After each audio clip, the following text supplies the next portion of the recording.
जी मैं Sunny Kumar, सरघाटी store manager, और हमारे सामने है निवास कुमार जी। आज हमारे सामने निवास जी आए हैं जो 2023 में बाइक विजेता रह चुके हैं। इनके द्वारा हमारा एक वॉशिंग मशीन है IFB का, उसका उद्घाटन करने जा रहे हैं।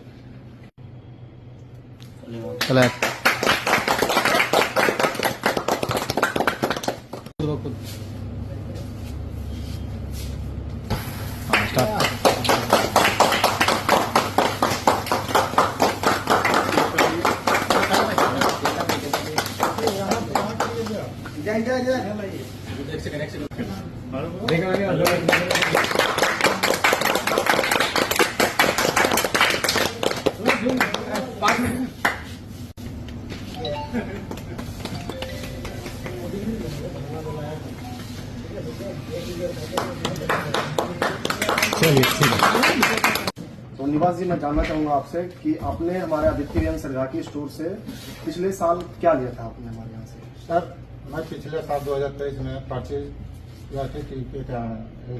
तो दिया था। तो बहुत लोग कहता था आदित्य विजन नहीं है वो है, मैं किसी को विश्वास नहीं करता था, क्या निकलेगा नहीं निकलेगा। लोग कहता था मेरा ये चीज निकला, मेरा ये चीज निकला, हम आदमी आत्मविश्वास कर देते थे। तो मैं खुशी यही हुआ सर 2023 में हमको अनुभव नहीं था कि हम विजेता बन पाएंगे, लेकिन मैं